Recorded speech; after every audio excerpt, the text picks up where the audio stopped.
என்னடா சாங் இது கன்றாவியா இருக்கு, கெட்டு போனது கீழே கொட்டுறதுன்னு தெரிஞ்சும் எப்படா சாப்பிடுறீங்க ஜென்சி கிட்ஸ். சாங்கு பீ மாதிரி இருக்குது, ஆனா இது சூப்பரா இருக்குதுன்னு ஒரு பக்கம் முட்டு கொடுக்குறானுங்க. எப்படிதான் மனசு வருதுன்னு தெரியல. அதுலயும் அந்த குறிப்பிட்ட அந்த போர்ஷன் இருக்குது பாருங்க, ஊ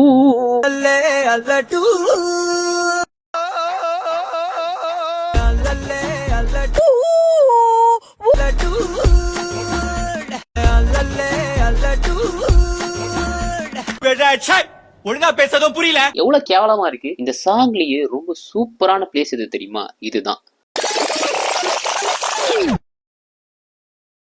இது எல்லாமே டியூட் படத்துல சாய் அபியங்கர் மியூசிக்ல வந்த இந்த ஊரும் பிளட் அப்படிங்கிற சாங்க்கு வந்த கமெண்ட்ஸ், பேட் கமெண்ட்ஸ்னு சொல்லலாம். ஆக்சுவலா இது எல்லாத்தையும் பார்த்துட்டு தான் நான் போய் பாட்டை கேட்டேன்.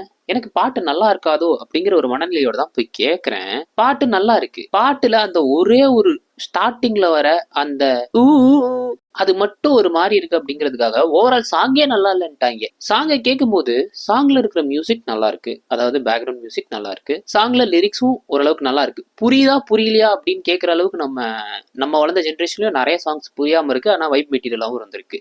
அதுக்குன்னு இந்த சாங் புரியவே இல்லை அப்புறம் எப்பரா ரசிக்கிறீங்க அப்படிலாம் கேட்காதீங்க.